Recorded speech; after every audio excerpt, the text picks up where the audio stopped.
ఏంటంటే క్రీస్తు మహిమపరచబడాలి, క్రీస్తు నామము, క్రీస్తు సంఘము కట్టబడాలి. దేవుడు వాక్యం ఉంటుంది కదా, మిమ్మల్ని బట్టే కదా అన్ని జనుల ముందు నా నామము అవమానపరచబడుతుంది. ఈరోజు సోషల్ మీడియాలో చూడండి, కావాల్సినంత క్రైస్తవులను విమర్శించుకుంటూ, క్రైస్తవులు దూషించుకుంటూ, క్రైస్తవ సేవకులు నీచపరుచుకుంటూ. ఒక అన్యుడు అంటున్నాడు నాతో, నేను బయట కలుస్తూ ఒక అన్యుని మాట్లాడుతున్నా, ఏంటోనండి మీ వాళ్ళ సంగతి, కామన్ సెన్స్ లేదండి మీ వాళ్ళకి. ఇక మా వాళ్ళు ఉన్నారు, ఎప్పుడన్నా ఒక పూజారి ఇంకో పూజారిని విమర్శిస్తాం కనబడుతుందా? దొంగ పూజారులో ఉంటారు, వారి గురించి వీడియోలు పెడతాం కనబడుతుందా?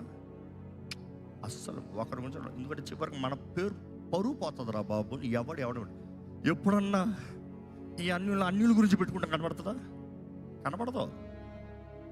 కావాలంటే కప్పి పెడతారు, కనబడదు. కానీ మనవారు ఊహకి అనిపించింది ఎంత భ్రమలో వచ్చినవన్నీ రియాలిటీగా పోస్టులు పెట్టుకుంటారు. మోసపోకడి దేవుడు విక్రింపబడడం, మనుషుడు ఏదైతే విత్తుతాడో ద సేమ్ స్కేల్ మెజర్ చేస్తాడంట దేవుడు. జాగ్రత్త, తీర్పు తీరుస్తుంది దేవుని పని.